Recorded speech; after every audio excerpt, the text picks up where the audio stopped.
Wherever you go, whatever you do, throw a little at it. Omax, Vest and Briefs. பூபதிஜான், காங்கிரஸை சார்ந்த ஒருத்தரே ஒரு செங்கல்ல கூட வைக்க விட மாட்டோம் அப்படின்னு சொல்றாரு. மேற்கத்தாட்டு பிரச்சனை மிக பேச வேண்டிய ஒரு பிரச்சனை, தமிழ்நாட்டுடைய வாழ்வாதார ஜீவாதார பிரச்சனை. இந்த பிரச்சனை இன்றைக்கு கர்நாடகத்தில் எப்போதாவது ஒரு அரசியல் சிக்கல் வர்றப்பெல்லாம் அங்கே இருக்கிற தலைவர்கள் எழுப்புவாங்க அப்படின்னு சொல்கிறாங்க. அப்படி தான் அந்த முதலமைச்சர் ஒரு சிக்கல் வந்துச்சு, எழுப்புனார். இன்றைக்கி என்ன சொல்லியிருக்காரு அப்படின்னா, இங்கே இருக்கிற சில பேர் தேவையில்லாமல், தமிழ்நாட்டில் இருக்கிறவங்க தேவையில்லாமல் இதை அரசியலாக பண்ணுறாங்க, ஆனால் நாங்கள் அணையை கட்டுவோம். முன்னாடி திமுக தான் எங்களுக்கு இடையூறாக இருந்துச்சு, இப்போ விஜய் வந்திருக்காரு, எங்களுக்கு எந்த பிரச்சனையும் இல்லைன்னு அவர் அங்கே சொல்கிறார். இதுவரைக்கும் அமைதியாக இருக்குது தாவேக்காவுடைய தலைவர், தமிழ்நாடுடைய முதலமைச்சர் அமைதியாக இருக்கிறார். இந்த இடத்துல தான் காங்கிரஸே முடியாதுன்னு சொல்கிறாங்க. பேச வேண்டிய முதலமைச்சர் இதுக்கும் மௌனமாக இருக்கிறாரே, இங்கே தான் சந்தேகம் வருது அப்படிங்கிற ஒரு கேள்வியை முன் வச்சிருக்கார். உங்கள் பதில் சார், ஏற்கனவே கேள்வியை முன் வச்சிட்டோம். நீங்கள் தாவேக்கா ஆதரவு நிலைப்பாட்டு புள்ளியில் பேசுகிறதுனால கேள்விகள் முழுக்க உங்கள்கிட்ட தான் இருக்குது, பதில் சொல்ல வேண்டிய இடத்துல இருக்கு சார். இப்போ எப்படி பார்க்கணும்னா, இப்போ தாவேக்கா காங்கிரஸ் கூட்டணியினுடைய திமுகவின் வெறுப்பா பாஜகவின் எதிர்ப்பா? என்னுடைய கோணம் பார்த்தோம்னா இது திமுகவினுடைய எதிர்ப்பெல்லாம் இல்லை, இது பாஜகவின் திமுகவின் எதிர்ப்பு, பாஜகவின் எதிர்ப்பு தான் இது. அப்படி தான் நம்ம பார்க்குறேன். எப்படி அப்படின்னா சார், இது இப்போ இங்கே லோக்கலில் கன்சாலிடேட் பண்ண வேண்டிய சூழ்நிலையில் தாவேக்கா இருக்குது. இப்போ லோக்கலில் கன்சாலிடேட் பண்ணணும். இப்போ ஒரே ஒரு எம்பி சீட்டு ராஜ்யசபா சீட்டு காங்கிரஸ் கொடுக்குறான்னு வச்சுக்கோங்க. அதில் ஒரு ஸ்ட்ராட்டஜி இருக்குது. சும்மா போன பக்கில் எல்லாருமே சொல்லுவாங்க தாவேக்காவுக்கு ஸ்ட்ராட்டஜி கிடையாது, கிளியர் கட் ஸ்ட்ராட்டஜியில் தான் மூவ் பண்ணிட்டு இருக்கிறாங்க, எந்த இடத்துல எப்படி போடணும். சில சமயத்தில் பார்த்தீங்கன்னா ஒரு சின்ன மீனை போட்டு பெரிய மீனை பிடிப்போம். எப்படின்னா, ஒரு ராஜ்யசபா கொடுத்துட்ட பிறகு அடுத்து வரக்கூடிய 2029 39 எம்பி சீட்டை பிடிப்பதற்கான யுக்தி இது, அதுதான் முக்கியம்.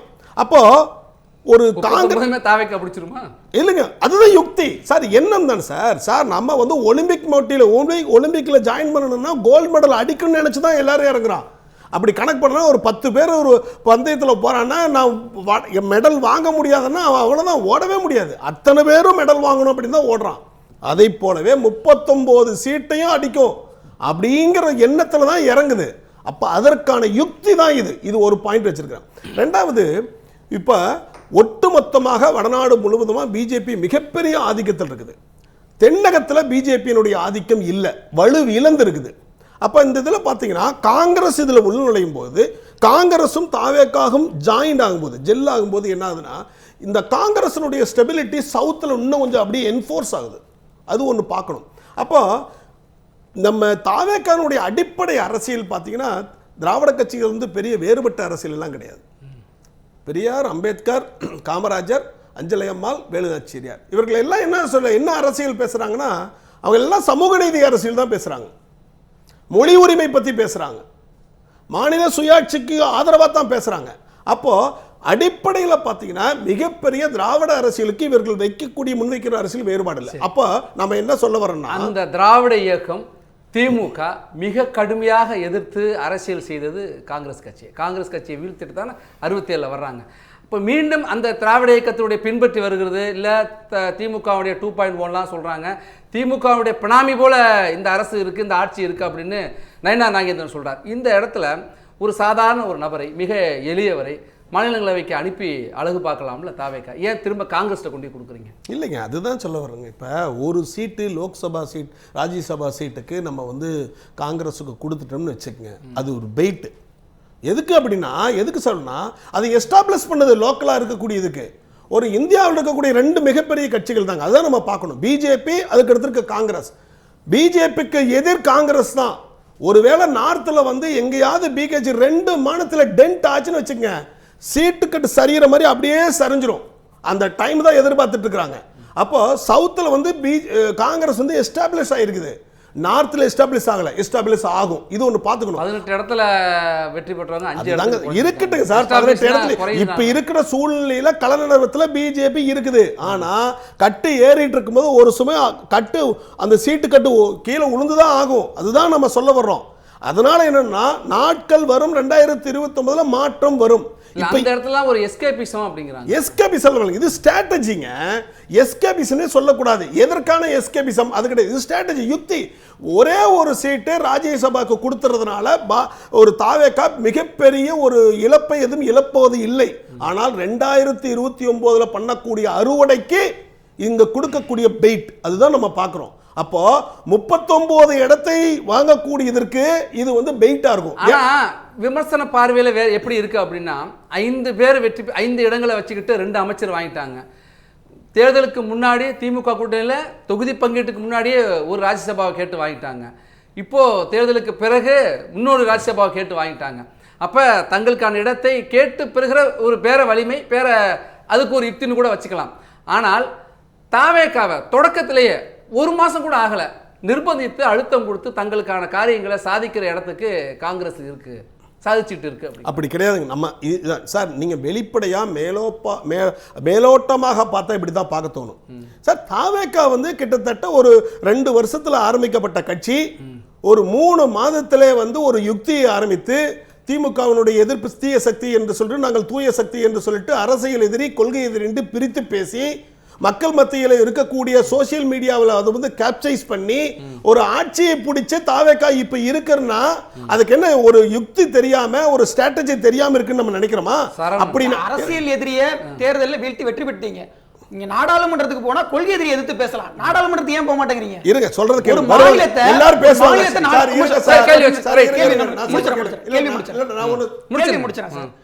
மாநிலங்களை ரெப்ரசன்ட் பண்ணி நாடாளுமன்றத்தில் பேசுவதற்கான வாய்ப்பு தான் மாநிலங்களவை உறுப்பினர் பதவி. அந்த பதவியை எடுத்துக்கிட்டு நீங்க பாஜக நாடாளுமன்றத்தில் எடுத்து பேசலாமே. பாருங்க நான் என்ன சொல்ல வரேன்னா ஒண்ணு மட்டும் புரிஞ்சுக்கணும். தாவேகாவை எல்லாரும் அண்டர் எஸ்டிமேட் பண்ணக்கூடாது. ஏன்னா கள நிலவரம் அது சொல்லுது. அதாவது ஒரு ஒரு எளியவனா இருக்கிறான், சின்ன பையனா இருக்கிறான், அவனுக்கு ஒன்றும் தெரியாது, அவனுக்கு பேச தெரியாது அப்படின்னு அண்டர் எஸ்டிமேட் பண்ணாதீங்க. அதுதான் நம்ம சொல்றோம். ஏன்னா இல்ல சார் நாங்க உயர்த்தி தான் சொல்றோம். கட்சி பேரு தமிழக வெற்றி கழகம். தமிழக வெற்றி கழகம்னு ஒரு கட்சியை வச்சுட்டு ஒரு பெரும்பான்மை இடத்தை உங்களுக்கு கொடுத்துருக்காங்க. மக்கள் உங்க மேல நம்பிக்கை வச்சிருக்காங்க. தமிழ்நாட்டினுடைய தேவைகளை தமிழ்நாட்டினுடைய கோரிக்கைகளை நாடாளுமன்றத்தில் உறக்க பேசுறதுக்கு 1 மாதத்துல ஒரு வாய்ப்பு கிடைச்சிருக்கு. அதை தவற விடுறீங்களா? அங்கேருந்து எஸ்கேப் ஆகுறீங்கன்னா கேள்வி. அதுதாங்க நான் என்ன சொல்ல போறேன், இது லோக்சபா இல்லைங்க ராஜ்யசபா சீட்டு.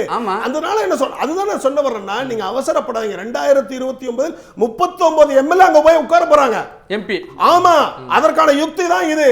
அதனால ஒரு சீட்டு விட்டு கொடுப்பதினால் இப்ப நீங்க போய் இருங்க அப்படின்னு விட்டு கொடுத்தினால் தாவேகா சார் இன்னும் அதுக்கு 3 வருஷம் இருக்கு சார். இன்னைக்கு போய் பேசுறதுக்கு ஒரு வாய்ப்பு இருக்கறப்ப அது விட்டுட்டு 3 வருஷம்ங்கிறது ஏற்புடையதா? அதுதான் சொல்ல தாவேகா சார் நான் ஒண்ணு புரிஞ்சுக்கணும் சார். ஒண்ணு சார் மக்களுடைய மனதில் இருக்கக்கூடிய இமேஜை எப்படி கிரியேட் பண்றது இங்கதான் இந்த புள்ளியில தான் நம்ம விவாதிக்கணும். அப்போ ஒரு மக்கள் இருக்கக்கூடிய இமேஜ் அதாவது இளைஞர்களாகட்டும் எல்லா தரப்பட்டவர்களா இருக்கட்டும் ஒரு இமேஜை கிரியேட் பண்றதற்காக கொடுக்கக்கூடிய யுக்தியா தான் பாக்குறேன். ஒண்ணு. ரெண்டாவது ஒரு பிஜேபியினுடைய எதிர்ப்பு சக்தியாக தன்னை முன்னிறுத்திக் கொண்டு காங்கிரஸோட இது ஆகும் பொழுது அது ஒரு ஒரு தேசிய அளவில் ஒரு கட்டமைப்பா வருது. இப்போ இந்தியா கூட்டணி இது இணைஞ்சதுன்னு வச்சுக்கோங்க, தாவேகா இணைஞ்சதுன்னா ஒரு மிகப்பெரிய சக்தி. அந்த இடத்துல தான் தேசிய அளவில் இந்தியா கூட்டணியில தன்னை இணைத்துக் கொண்டு திமுக வெளியேற்றுகிற அந்த திமுக வெறுப்பும் இருக்கு அப்படிங்கிறாங்க. சரி சார் நீங்க அப்படி பார்க்க கூடாது. அதாவது இந்தியா கூட்டணியில் வந்து தாவேகா இணைப்பதன் போல திமுக வெறுப்பா நீங்க பார்க்காதீங்க. வெளியேற்றுறாங்க. ஏன் வெளியேற்ற கூடாது? ஏன் திமுக இருப்பாங்க திமுக இருந்தா என்ன தவறு வருதுன்னு கேக்குறேன். தவறு இல்லையே. எப்படி கம்யூனிஸ்ட் மேற்கு வங்கத்திலையும் கேரளாவில் நிலைப்பாடு இருக்காங்களோ அதே போல இருக்கலாம் சார். தேவையில்லை சார். நம்ம வந்து இந்தியா கூட்டணி என்று சொல்லக்கூடிய அந்த கூட்டணி வந்து தேசிய அளவில் இருக்கக்கூடிய பிரச்சனைகளை பார்க்கக்கூடியது. நேஷனல் லெவல் பாலிடிக்ஸ் பேசக்கூடிய ஒரு ஒட்டுமொத்த குழு அமைப்பு தான் அது. அந்த குழு அமைப்புல யார் யாரெல்லாம் தேச நலன் பார்த்து பிஜேபி எதிர்ப்பு சக்தியை ஒன்றிணைக்க வேண்டும். செல்வா நீங்க குறிக்கிறீங்கன்னா திரும்ப உங்கள்கிட்ட டாக்டர் 2 விஷயம் டாக்டர். நீங்க 2029 சொல்றீங்க, இன்னும் 3 ஆண்டுகள் இருக்கு. அரசியல்ல போன மாசம் காங்கிரஸ் எங்க இருந்துச்சு, இந்த மாசம் இது இந்த மாசங்கிறது மாதிரி இந்த மாசம் எங்க இருக்கு, நிலைப்பாடு என்ன, அடுத்த பெற்ற அதிகாரம் என்னங்கிறத பார்க்குறோம். நீங்க 3 ஆண்டுகளுக்கான யுக்திக்கிறீங்க, அது எந்த அளவுக்கு ஏற்படுங்கிறது தெரியல. ஒன்று. இன்னொன்று, தாவேகா அரசுக்கு காங்கிரஸ் உள்ளிட்ட கட்சிகள் ஆதரவு கொடுத்துருக்காங்க. காங்கிரஸ் தாவேகா வந்தாலும் காங்கிரஸ் கூட்டணியுடைய எம்பியாக தான் அங்கே இருக்க போகிறாங்க. இல்லை வேறு யார் ஒருத்தர் வந்தாலும் இவங்களுடைய எம்பியாக தான் இருக்க போகிறாங்க. அப்போ தனக்கான அந்த எம்பியை கேட்டு பெறாங்கன்னா தாவேகா மேலேயே காங்கிரஸுக்கு நம்பிக்கை இல்லையா? காங்கிரஸுக்கு ஒரு இடத்த கொடுத்து இழுத்து பிடிக்கிறாங்கன்னா காங்கிரஸ் மேலே தாவேகாவுக்கு நம்பிக்கை இல்லையா?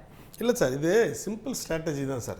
என்னென்னா ஒரே ஒரு சீட்டு, அதுக்கு வந்து தாவேக்காரனுடைய ஒரு எம்பியை அனுப்பலாம் ராஜ்யசபாக்கு, ரைட்டு. அந்த ஒரு சீட்டு நம்ம கொடுக்கறதுனால வந்து தாவேக்கா வந்து ஒரு மிகப்பெரிய அரசியல் அங்கே பண்ணிட முடியாது. ஒன்று. ரெண்டாவது, இப்போ தாவேக்காக்கு இப்போ என்ன தெரியுங்களா, லோக்கலில் ஸ்டெபிலைஸ் பண்ணணும். தமிழகத்தில் இருக்கக்கூடிய அதை ஊன்றணும் இன்னும். ஏன்னா இப்போ தான் 20 நாட்கள் ஆச்சு, இதுக்குள்ளே நிறைய பிரச்சனைகள் இருக்குது. இப்போ காவிரி நதி நீர் சம்மந்தப்பட்ட ஒரு பிரச்சனை இருக்குது, அதுக்கு நான் பதில் சொல்கிறேன். அப்போ இந்த சிம்பிள் ஸ்ட்ராட்டஜி என்னென்னா, ஒரே ஒரு சீட்டு ராஜ்யசபா காங்கிரஸ் கேட்குறாங்க, காங்கிரஸுக்கு கொடுத்துட்றோம் அப்படின்னு ஒரு ஸ்ட்ராட்டஜி எடுத்தாங்கன்னா அது குட் மூவ்னு சொல்ல வர்றேன். ஏன் சொல்ல வர்றேன்னா, இல்லை, ஜனநாயகத்தில் மக்கள் தீர்ப்புக்கு தான் மதிப்பு கொடுக்கணும். 108 இடங்கள் விஜயண்ணாவுக்கும் விசிலுக்கும் தான் கிடைச்சிது, காங்கிரஸுக்கும் கைசினத்துக்கும் கிடைக்கல. அப்படிங்கிறப்ப அந்த ஒரு இடங்கிறது விஜய்க்கு உறுதி, தாவேக்காவுக்கு உறுதி. அப்படிங்கிறப்ப தாவேக்கா பிரதிநிதி தானே போகணும். அதை காங்கிரஸ் கொடுத்தீங்கன்னா மக்கள் பிரதிநிதி, மக்களுடைய தீர்ப்புக்கு மாறாதானே. அப்படி கிடையாதுங்க. மக்கள் என்ன சொல்றாங்கன்னா, விஜய் செய்யறது எல்லாமே நல்லதுன்னு நினைச்சு தான் போட்டிருக்காங்க. இப்ப 234 தொகுதியில் 234 வேட்பாளர் இருந்தாங்க போதும் இந்த காங்கிரஸ் உங்களுக்கு எதிர்நிலையில் நின்று உங்களை எதிராக பேசி உங்களுக்கு எதிர்த்து பிரச்சாரம் பண்ணி வெற்றி பெற்ற காங்கிரஸுக்கு இப்போ ஒரு இடத்தை கொடுக்க அப்படி கிடையாது. அதுதான் சொல்ல பாருங்க, காங்கிரஸ் ஒரு இடத்தை கொடுப்பதின் மூலம் தமிழக வெற்றி களத்துக்கு எதுவும் இழப்பதில்லை, அதற்கு மாறாக அது நிறைய வெற்றிகளை சாதிக்க போகிறது. இதுதான் ஸ்ட்ராட்டஜி. 2029 ரெண்டாவது வந்து இந்த ஸ்ட்ராட்டஜி எல்லாம் ஆமாங்க. ரெண்டாவது ஒன்னொன்னு சொல்றேங்க, தாவேக்கானுடைய இன்னொரு ஸ்ட்ராட்டஜி பிஜேபிக்கு ஆப்போசிட்டா நிக்க போகுது. அதுதான் முக்கியம். அப்ப பிஜேபிக்கு ஆப்போசிட்டா களமாடுனா காங்கிரஸோட இணைச்சுதான் ஆகணும். அதுதான் முக்கியம். இப்ப பிஜேபி தங்களுக்கான பிரதிநிதியை நாடாளுமன்றத்துக்கு அனுப்பாம காங்கிரஸை வலுப்படுத்துறாங்க. கண்டிப்பா வலுப்படுத்தும். அதன் மூலம் பிஜேபி எதிர்ப்பதன் மூலம் காங்கிரஸோட ஜெல் பண்ணா தான் அங்க எதிர்க்க முடியும். அது ரெண்டாவது ஸ்ட்ராட்டஜி. மூணாவது, மேகதாட்டுல அணையெல்லாம் கட்டிக்கலாம். இல்ல, இந்த நதிநீர் பற்றி சொல்றேன். நதிநீரை பொறுத்த வரைக்கும் ஒரு கர்நாடகாவிலிருந்து வரக்கூடிய காவேரி இங்க வரும் பொழுது அது எல்லா ஒட்டுமொத்த, அதாவது கட்சி வேறுபாடு இன்றி ஒட்டுமொத்த மக்களுக்கு நீராதாரம். அதை நீங்க நல்லா கவனிக்கணும். இப்போ ஒரு ஆட்சி அமையுது, இப்போ வந்து இப்போ இங்கே இருக்கக்கூடிய இப்போ பவரில் டிஎம்கே இருக்குன்னு வச்சுக்க, டிஎம்கேனுடைய காங்கிரஸ் இருந்தால் கூட அங்கே காங்கிரஸ் இருந்தால் கூட பெரிய தகராறு வரும். எந்த ஆட்சி எது வந்தாலும் நதிநீரை பொறுத்த வரைக்கும் தமிழக மக்களினுடைய நலன் அப்படி தான் பார்க்கும், அங்கே கட்சி வேறு பார்க்கக்கூடாது. அப்போ அது நதிநீரை பொறுத்த வரைக்கும் என்ன அப்படின்னா, சரியான முடிவு உச்ச நீதிமன்றம் எடுத்தாகணும். அப்போ ஒரு நதிநீருங்கிறது வந்து அனைவருக்குமான பொதுவான நதிநீர். உச்ச நீதிமன்றம் தீர்ப்பளிச்சிட்டு, காவிரி நடுவர் மன்றம் தீர்ப்பளிச்சிட்டு, ஏற்கனவே மேலாண்மை வாரியம் அதை ஏத்துக்கல. இவ்வளவுக்கு பிறகு இதெல்லாம் தெரிஞ்ச ஒருத்தர் தான் முதலமைச்சராக வந்திருக்காரு. அந்த முதலமைச்சர் தன்னுடைய அரசியல் லாபத்துக்காக மீண்டும் அந்த பிரச்சனையை கலப்புறாரு. அவர் காங்கிரஸ் கட்சியை சார்ந்தவர் இருக்கிறார், காங்கிரஸ் கட்சியுடைய மாநில தலைவர், காங்கிரஸ் கட்சியுடைய அரசனுடைய முதலமைச்சர். அவர் தான் இந்த பிரச்சனையை மீண்டும் மீண்டும் எழுப்புறாரு, இன்னைக்கு வரைக்கும் பேசுறாரு. ஆனா தமிழ்நாடு அரசனுடைய கருத்தாக ஏன் முதலமைச்சர் வாய் திறக்க மறுக்கிறார்? அதுதான் சொல்ல வரேங்க. என்னங்க, நான் என்ன சொல்ல வரேன்னா, விஜய் பொறுத்த வரைக்கும் இப்பதான் நீங்க பார்த்தீங்கன்னா இணையதளங்கள் எல்லாத்துலயும் பார்த்தீங்கன்னா கூட அமைதியா கேட்டுட்டு இருக்கிறார். ஒரு சாந்தமான முகம் வச்சுதான். அதனால வந்து அவருக்கு திட்டமிட்டபடி அணையை கட்டணும் சொன்னா தண்ணி வராது சார். அதுக்கப்புறம் பேசி கட்ட முடியாதுங்க. இருங்க, சொல்றத கேளுங்க. இப்ப உச்சநீதிமன்றத்தில் ரிவிஷன் பெட்டிஷன் போட்டாங்க, அதை வந்து போட்டாங்க, அது டிஸ்மிஸ் ஆயிருச்சு. அதுக்கு என்ன சொன்னாங்க, ஸ்ட்ராட்டஜி பண்றாங்க அப்படிங்கிறாங்க. அப்ப நம்ம என்னன்னா, நதிநீரை பொறுத்த வரைக்கும் அதனுடைய பால் எங்க இருக்குது அப்படின்னா கோர்ட்ல தான் இருக்குது. அவங்க தான் அது பண்ண முடியும். ஏன்னா நதிநீருங்கிறது வந்து கோர்ட் ஆல்ரெடி கொடுத்துட்டாங்க சார். உச்சநீதிமன்ற தீர்ப்புக்கு எதிராக, நடுவர்மன்றத்தினுடைய உத்தரவுக்கு எதிராக தான் காங்கிரஸ் அரசோ பாஜக அரசோ கர்நாடகத்தை பொறுத்த வரைக்கும் யார் முதலமைச்சர் இருந்தாலும் பண்றாங்க. இன்னைக்கு மிக நெருக்கத்தோடு காங்கிரஸோடு தாவேக அரசு இருக்கு, முதலமைச்சர் விஜய் இருக்கிறார். அவர் நினைச்சா தடுக்கலாம், வாயே திறக்க மாட்டாங்க.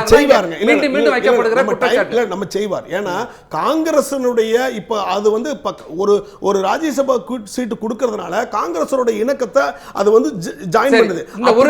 ஒரு ராஜ்யசபா சீட்டு கொடுத்ததுனால மேகதாட்டுல அணை கட்ட மாட்டோம் முடிவை கர்நாடக காங்கிரஸ் அரசு எடுத்துட்டாக்க தமிழ்நாடு கொண்டாடும் சார். இல்ல அப்படி இல்ல. அதாவது வந்து ஒரு நிமிஷம் சொல்லுங்க.